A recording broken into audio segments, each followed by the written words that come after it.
No one could wake her until a human's touch broke the curse.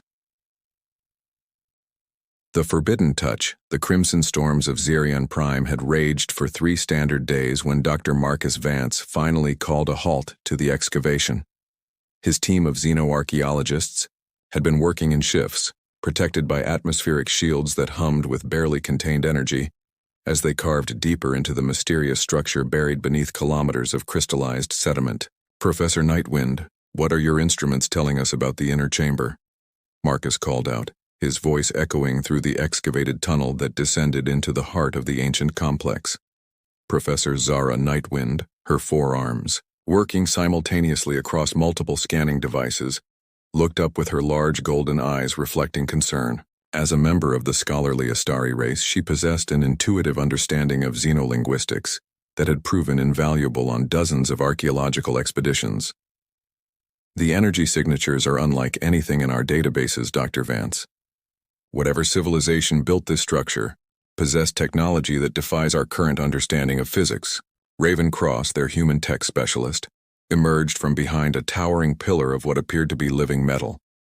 Her cybernetic implants glowed softly as they interfaced with her scanning equipment, downloading terabytes of structural data. "The construction materials are self-repairing, Marcus. I've been watching microscopic damage heal itself in real time. This place has been maintaining itself for, well, the isotopic dating suggests at least 15,000 years. Marcus wiped perspiration from his brow, despite the climate-controlled environment of their mobile base station. 23 years of exploring dead civilizations across the galaxy had taught him to recognize when a discovery transcended academic significance. The geometric patterns carved into every surface, the way the walls seemed to pulse with their own bioluminescent rhythm, and most disturbing of all, the way his dreams had been filled with images of starlight and sorrow ever since they'd begun the excavation.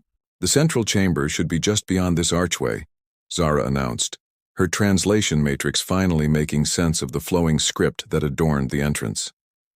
"But Marcus, these inscriptions speak of a guardian, someone placed here to wait for the children of distant stars to arrive." "Children of distant stars?" Raven repeated, her enhanced hearing catching the subtle harmonics in Zara's translation.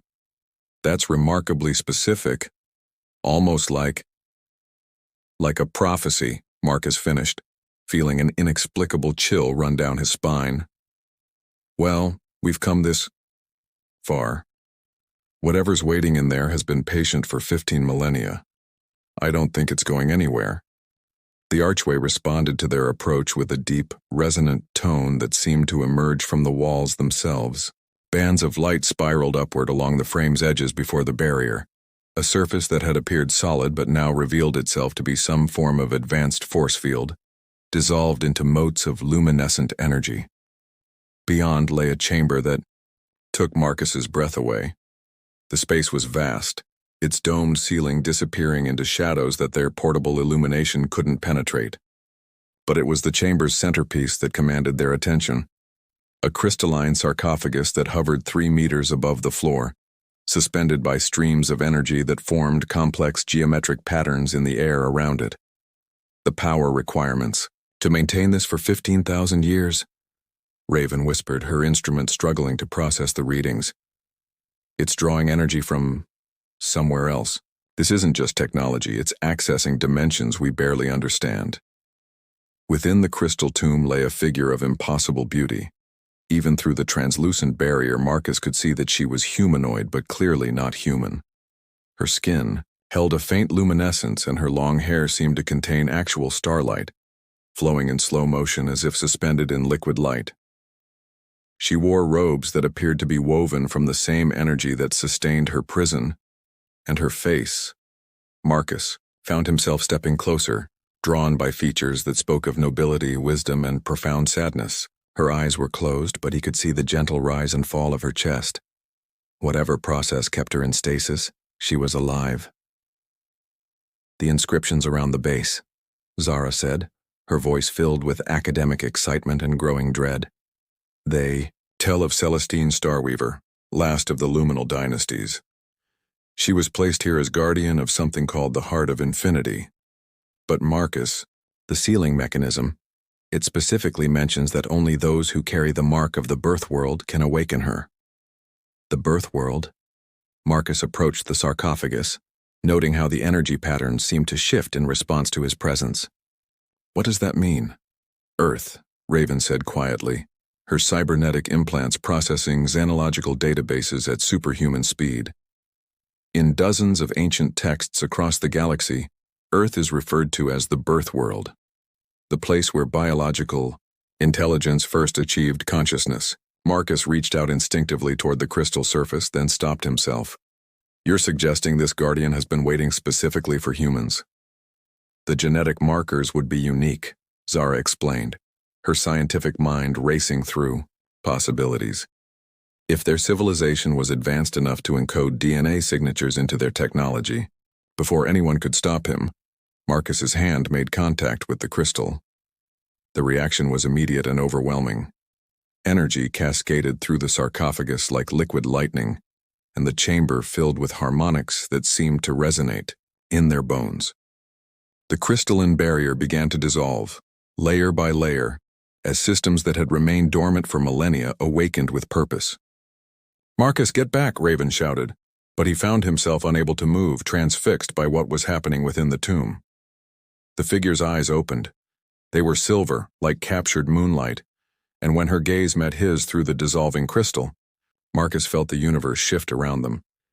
Ancient, profound intelligence looked out at him, mixed with surprise, hope, and something that made his heart race, recognition, as if she had been waiting not just for any human, but for him specifically.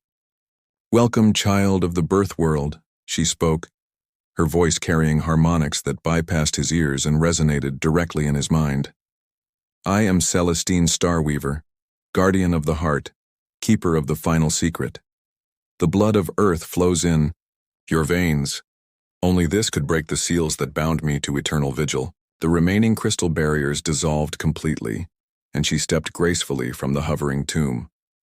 Her movements were fluid despite 15,000 years of stasis, and as her feet touched the chamber floor, the entire structure around them began to change. Walls that had seemed solid revealed themselves to be composed of the same programmable matter as her robes, shifting and flowing to accommodate their awakened guardian. "You don't understand," she continued, approaching Marcus with steps that seemed to make the very air shimmer around her. "My awakening means the time of prophecy has come.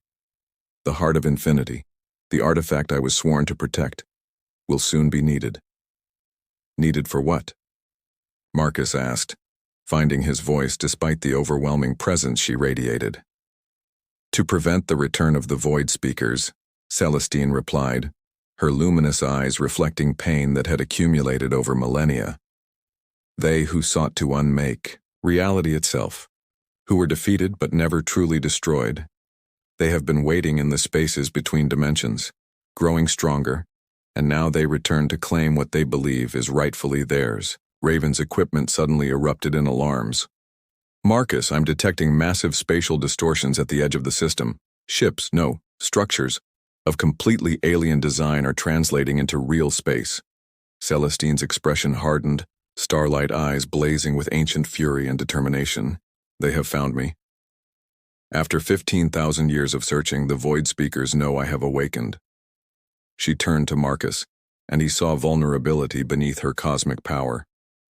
"Child of Earth, your touch has freed me, but it has also marked the beginning of a war that will determine the fate of all consciousness in this galaxy." As if summoned by her words, the chamber's walls became transparent, revealing the storm-racked sky of Zerion Prime. Against the crimson clouds, dark shapes were descending, vessels of impossible geometry that seemed to bend space around them, harbingers of an ancient evil that had waited eons for this moment. The real battle was about to begin, and somehow, the destiny of everything Marcus had ever known now rested in the hands of a guardian whose awakening had been triggered by nothing more than a human's touch. Hearts across the void. The void speaker vessels descended through Zerion Prime's crimson atmosphere like living nightmares, their hulls shifting between dimensions in ways that hurt to perceive directly. From the transformed crystal chamber, Marcus watched in horrified fascination as the lead ship materialized fully into their reality, a structure that seemed to be built from crystallized darkness itself, its surface crawling with patterns that suggested both ancient runes and writhing tentacles. "The flagship belongs to Commander Thane Shadowbane," Celestine said, her voice carrying notes of old pain and bitter recognition. "He was once my most trusted ally, before the corruption of the void consumed him. If he still lives after 15 millennia, then he has become something far worse than the man I once knew." Raven's cybernetic implants flashed rapidly as she processed incoming data. "The energy signatures from those ships are off the charts, Marcus. They're not just using conventional propulsion. They're tearing holes in space-time itself to move. And the weapons—" She paused, her enhanced vision analyzing the alien vessels. "Those aren't weapons designed to destroy matter. They're designed to unmake it entirely." Professor Nightwind worked frantically at her translation matrix, her forearms dancing across holographic displays as she decoded the transmissions flooding their communication channels. "They're broadcasting on frequencies that predate known galactic languages," she reported. "But the message is clear. They demand the immediate surrender of the heart of infinity." Celestine moved to the chamber's center, her luminous form becoming brighter as ancient power flowed through her. The crystalline walls responded to her presence, growing and reshaping themselves into complex defensive configurations. "The heart lies in the deepest sanctum, protected by barriers that have held for 15,000 years. But those protections were designed to keep it safe from conventional threats, not from beings who have learned to exist partially outside reality itself." Marcus felt the weight of cosmic responsibility settling on his shoulders. But more than that, he felt an overwhelming protectiveness toward the woman who had waited eons for someone to free her from her lonely vigil. "What do you need me to do?" Before Celestine could answer, the air in the chamber shimmered, and a figure materialized before them, tall, imposing, and radiating malevolence that made the temperature drop several degrees. Commander Thane Shadowbane stood over 7 feet in height, his form a disturbing fusion of organic tissue and void-touched machinery. Half his face remained recognizably humanoid, though pale as starlight, while the other half was a writhing mass of shadow that seemed to contain glimpses of distant galaxies. "My beloved Celestine," he said, his voice harmonizing with frequencies that existed in parallel dimensions. "Still beautiful, still naive, still protecting those too weak to protect themselves." "Thane." Celestine's voice carried infinite sadness. "What have you become?" "I have become what you were too frightened to embrace," Shadowbane replied, his form shifting slightly as reality bent around him. "The void showed me truth. That existence is chaos. That order is an illusion maintained by those too cowardly to face the beautiful entropy that underlies all things." Marcus stepped protectively in front of Celestine, though he knew his human limitations made him laughably inadequate against such a being. "She's not going anywhere with you." Shadowbane's attention focused on Marcus with predatory interest. "Ah, the human catalyst, how perfectly mundane. Do you understand what you've awakened, little archaeologist? She is the key to remaking the galaxy in perfection. A universe where the suffering caused by hope, by love, by the desperate struggle for meaning is finally ended." "That's not perfection," Marcus said, surprised by the steadiness of his own voice. "That's death." "Death is honest," Shadowbane replied. "Life is the lie we tell ourselves to avoid confronting the inevitable." Celestine moved to stand beside Marcus, her hand finding his. The moment their fingers intertwined, power flowed between them. Not just her ancient abilities, but something new, something that emerged from their connection. "You're wrong, Thane. I've spent 15,000 years in solitude contemplating the nature of existence. Life isn't about avoiding death, it's about choosing to create meaning despite mortality." The chamber around them began to pulse with renewed energy, as Celestine's power merged with something Marcus didn't fully understand. His humanity, his capacity for hope, his willingness to stand against impossible odds for someone he'd known for mere hours but felt connected to across the ages. "The heart of infinity," Celestine explained rapidly as Shadowbane's form began to waver with growing fury. isn't just a weapon or a tool. It's a choice made manifest, the decision to preserve consciousness and growth rather than surrender to entropy. But it requires two elements to activate: cosmic understanding and mortal determination. Her knowledge and your stubborn human refusal to accept defeat, Raven said, understanding flooding her enhanced intellect. That's why the prophecy specified humans, not because you're genetically special, but because you're psychologically designed to fight impossible odds. Shadowbane's form solidified into something more threatening, shadows writhing around him like living smoke. Enough philosophy. The heart will serve the void, and you, Celestine, will watch as I unmake every world you sought to protect, starting with his precious Earth. The mention of Earth ignited something primal in Marcus. Images flashed through his mind. Childhood summers, his first archaeological dig, the moment he'd decided to spend his life uncovering the mysteries of lost civilizations. All of it threatened by an ancient evil that saw beauty and growth as aberrations to be corrected. "Show me," he said to Celestine. "Show me how to help you protect everything that matters." Their eyes met, and in that moment Marcus saw not just the cosmic guardian she had become, but the woman who had chosen exile and eternal vigilance over the safety of surrender.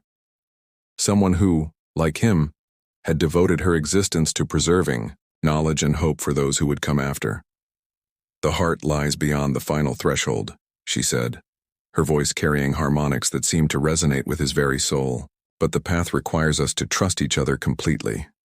Your human perspective will guide us through defenses designed to respond to consciousness itself, while my understanding of the cosmic forces involved will keep us from being destroyed by energies that predate stellar formation. And if we fail, then the galaxy learns whether love and determination are stronger than entropy and despair." Hand in hand, they moved toward a section of the chamber wall that dissolved at their approach, revealing a corridor that seemed to extend infinitely into the heart of the ancient structure.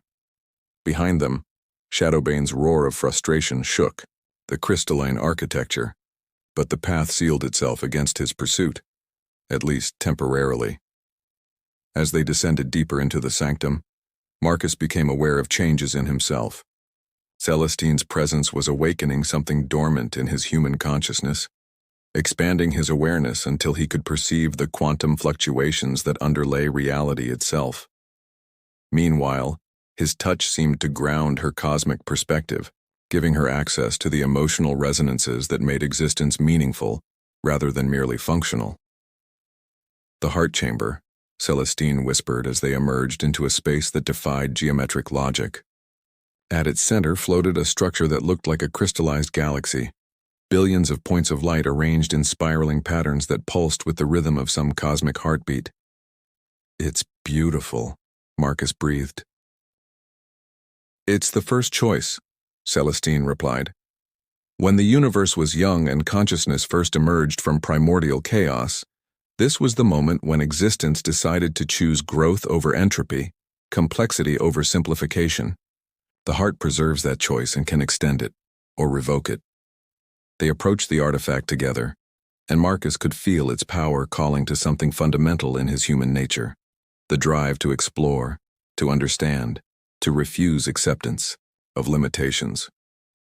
As their joined hands touched the heart's surface, the chamber filled with light that contained the birth of stars and the laughter of children, the first word ever spoken and the last poem that would ever be written. In that moment of connection, Marcus understood that their love, impossible as it was between human and cosmic guardian, represented the very principle the heart embodied. Two different forms of consciousness, choosing to create something greater, together rather than remaining isolated in their individual limitations. The heart responded to their combined essence, its power flowing outward through the structure and beyond, creating barriers that even void speakers could not breach. But more than that, it sent a signal across the galaxy, a message that consciousness would not surrender to entropy, that hope remained stronger than despair. As the light faded, Celestine turned to Marcus with tears of starlight flowing down her luminous cheeks. "You understand what this means? I am bound to the heart as its Guardian, I cannot leave this place, cannot abandon my duty to wander the stars with you. Marcus smiled, his hand tightening around hers. Then I guess this old archaeologist has found his greatest discovery. I'll stay, Celestine. I'll help you guard what matters most. But your life, your career, your world, my world is wherever you are, he said simply. Besides, someone needs to document the greatest archaeological find in galactic history, and I can think of worse fates than spending eternity with the most fascinating woman in the universe. Above them, they could hear Shadowbane's forces retreating, unable to penetrate the renewed defenses that surrounded the heart of infinity. The immediate threat had passed, but Marcus knew there would be others. The Void Speakers were patient, and cosmic evil rarely accepted a single defeat as final. But for now, in the heart of an ancient sanctuary on a storm-racked world, two beings from different species and different eras had chosen each other over duty, over safety, over the rational calculations that said their love was impossible. As Celestine's lips met his in a kiss that tasted of starlight and infinity, Marcus realized that sometimes the greatest archaeological discoveries weren't about the past at all. Sometimes they were about finding something precious enough to protect for all the futures yet to come. The heart of infinity pulsed gently around them, its light reflecting the choice they had made. Consciousness over chaos, love over fear, hope over entropy. In a universe that often seemed hostile to meaning, they had chosen to create their own significance, and somehow, that choice had been powerful enough to safeguard the galaxy itself. The storm winds of Zerion Prime continued to rage outside, but within the crystalline sanctum, two hearts beat in harmony across the void that had once separated them, guardians now of the greatest treasure the universe had ever produced, the stubborn, beautiful refusal to surrender hope.